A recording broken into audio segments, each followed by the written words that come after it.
YouTuber बिथांखौ जोङो बरायबाय लोगोसे दुलाराय रायजो राजा बर' बड'लेण्डनि रायजो राजा बिथांमोनखौबो आङो खुलुमहरबाय आरो अननाय सिबिनाय जासिहरबाय। खुलुमबाय। लोगोसे आंनि बे भिडिअआव नुजाथिफिननो हानाय साफ्रोमबो मानगोनां रायजो राजा आइ आफा बिदा फंबायमोनखौ आं बरायना लाग्रोनाय जाबाय। गाबोन जाबाय 1 अक्ट'बर आरो गाबोननि 1 अक्ट'बर सानखौ observance of international day of older person महरै फालिबोदों आरो बे हाबाफारिजोंनो लोब्बा लाखिनानै अल बड' सेनियर सिटिजेन्स फरामनि साफ्रोमबो मानगोनां सारमोना मेडाममोना मोनफ्रोमबो बोसोराव फालिबोदों।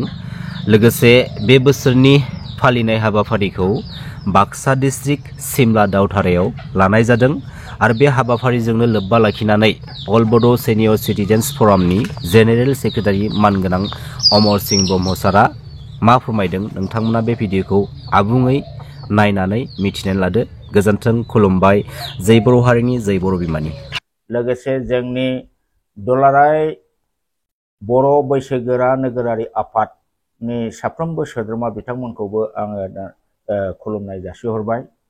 दिनै बे फुंबेलायाव जोङो बे प्रेस मिटखौ खालामनाय जादों।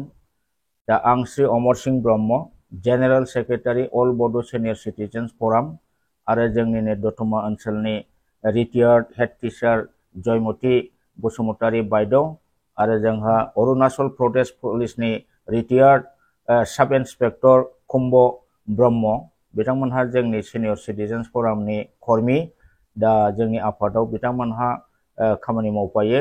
दा जोंनि दिनैनि बे प्रेस मिटनि जाहोना बेनो जे गाबोन 1 अक्ट'बराव जोंहा बाक्सा जिल्लानि सिमला दावधारायाव जोंनि 1 अक्ट'बरखौ observance of international day of older person लोगोसे 1 इयार बा बोसोरारि जोंनि कन्भेनसन हिसाबै जों बेखौ बोसोर बोसोर खुंबोदों। दा गाबोन 1 अक्ट'बराव सिमला दावधारा बाजारावहाय जोंहा गिदिर मोनसे प्रग्राम माने सानसेनि हाबाफारि लानानै गाजा गोमजायै खुंफुंनाय जागोन। दा बे खुंफुंनायाव जोंहा गासै 10टा जिल्ला दङ। परबजरा जिल्ला दङ, गसाइगाव जिल्ला कमिटि दङ, क'क्राझार जिल्ला दङ, चिरां डिस्ट्रिक्ट दङ, Baksa district, Bijni district, Salbari district, Guwahati district, Udalguri district, Alipurduar district. जोंनि अल बड' सिनियर सिटिजेन्स फरामा दासिम जोङो 10टा डिस्ट्रिक्ट दानो हाबाय। दा बे 10टा डिस्ट्रिक्टनिफ्राय खमैबो 20 जन जोङो बे गाबोननि सानसेनि हाबाफारि अबजारभेन्स अफ इन्टारनेशनेल डे अफ अल्डार पार्सनाव जोङो बाहागो लाफैनो हांख्रायहरदों आरो बिनि बाराबाबो 20 जननि बाराबाबो माने खुनु बाहाय आपत्ति गैया। जाय जेसेबां हागौ डिस्ट्रिक्टफ्रा बेवहाय फैनानै बाहागो लाफैनो हागोन। दा अलमस्ट जोंहा 3 टीम जाबाय गाबोननि बे हाबाफारिया। बेवहाय जोङो बेखौनो खावलायनो नागिरदों जों दे नमस्कार लादो।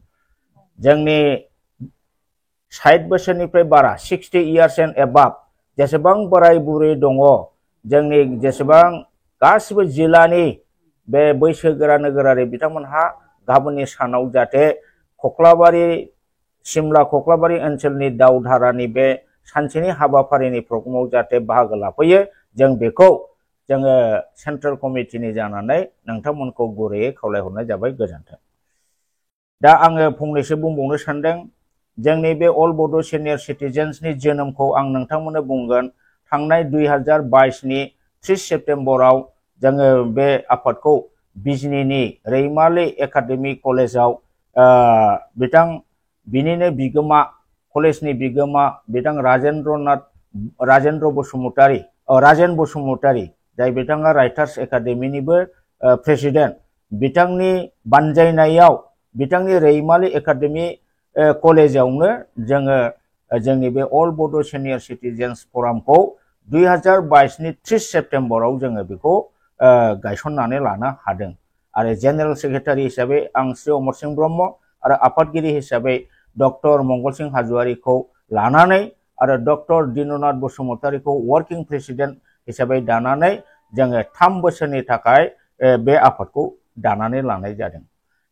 बे 3 बोसोरनि गेजेरावनो जोंनि बे आफादा खम समनि बिथोराव गोबां खामानि जोङो मावनो हादों आरो बिनि गेजेराव रेजिस्ट्रेशनबो अलरेडि आसाम गभर्नमेन्टनि ससाइटि रेजिस्ट्रेशन एक्टनि आयेननि दारै बेखौ अलरेडि रेजिस्टार खालामनो हाबाय आरो जोङो बे 2022 नि 3 सेप्टेम्बराव दाखांनायनि अखानायै 1 अक्ट'बरावनो जोङो बे इन्टारनेशनेल डे अफ ओल्डार पार्सनखौ जोङो ओइदिननो बिजनियाव खुङो अखानायै आरो ओइदिनखालि 85 बोसोर 92 बोसोर 80 बोसोरनि 3 बैसोगोरासिन सुबुंखौ जोङो मान बावनो हादोंमोन। थिग बेनि नेक्स्ट इयाराव जोङो 2023 नि 1 अक्ट'बरखौ जोङो बिजनि ओनसोलनिनो माख्रा फातखिगुरि हाइ स्कुलाव जोङो जोबोद गाजा गोमजायै खुंनो हादों आरो बेवहाय जोङो मोनसे सबिनेर बिजाब दिहुनदों आरो बे सबिनेर बिजाबखौ जोङो रुंसारि आसामनि सरकारनि एसिएस लेन्ड एन्ड रेभिनिउनि अफिसार सोरगोआरि फुलिचरन बसुमतारी बिथांनि नामै जों बावदों। दा बिनि नेक्स्टआव 2024आव गसाइगावनि बे हाब्रुबिलाव थानाय बे जेनाखि कमिउनिटि हलमोन बेवहाय जों थांनाय 2024 नि 1 अक्ट'बरखौ जोङो जोबोद गाजा गोमजायै खुंफुंनो हायो आरो बेवहायबो जों मोनसे सबिनेर दिहुननाय जादोंमोन आरो बे सबिनेरखौ रुंसारि आसामनि मेडिकेलनि डाइरेक्टर डक्टर अचिन्त्य रुप बसुमतारीनि मुङै जोङो बावनाय जादों। देग्लाय 2025आव गाबोन बेयो जानो थांगासिनो दङ। बेवहायबो जोङो जोंनि बे सबिनेर एबा मेगाजिनखौ 3 सुबुंनि नामै जोङो बावनो नागिरदों आरो बे 3 सुबुङानो जादों एबसुनि फार्स्ट प्रेसिडेन्ट रुंसारि बानेश्वर बसुमतारी बिथांनि नामै जोङो बावगोन। सेकेन्डआव बे कक्लाबारि ओनसोलनि माने खगेन बर' बिथांनि नामै बावगोन आरो सासेया जाहैबाय जोंनि बे सालबारि डिस्ट्रिक्टनि सेक्रेटारिनि बिफा बिथांनि नामै जोङो बे मेगाजिनखौ बावगोन। दा दिनै बारा गोलाव खोथाखौ आं बुंनो सानाखै। जायखिया जोंनि बेवहाय गासै 10टा डिस्ट्रिक्ट जों दासिम डिस्ट्रिक्ट कमिटि दानो हाबाय। मोनसे साब डिभिजनखौ जों मोनसे डिस्ट्रिक्ट हिसाबै लादों।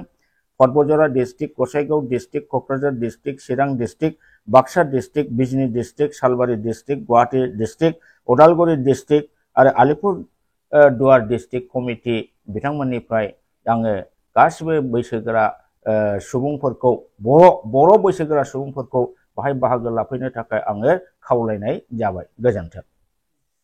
आं मिजिंथिदों जोंनि बे गाबोननि हाबाफारिया जाहाथे मोजाङै मोजां जाफुंनानै थाङो, जाहाथे खुनु धरननि गाज्रि जाथाय जाहाथे बेवहाय जाया आरो शान्तिपूर्ण भाबै जाहाथे जानानै थाङो। बाहाय कक्लाबारि ओनसोलनि सिमला ओनसोलनि गासिबो रायजो राजाखौ आङो शान्तिपूर्ण भाबै मदद होनो थाखाय आङो खावलायबाय। लोगोसे कक्लाबारि आरो सिमला ओनसोलनि दाउधारा ओनसोलनि जेसेबां बैसोगोरा बिथांमोनहा लाइजाम मोनाब्लाबो बाहाय जाहाथे लैहोर लैहोर फैनानै बाहागो लाफैयो। आं बेखौ आंनि गोसो सिंनिफ्राय गोसो गोथारै नोंथांमोनखौ खावलायनाय जाबाय। एसेयावनो आंनि बे प्रेस मिटखौबो आङो फोजोबनाय जाबाय। गोजोन्थों।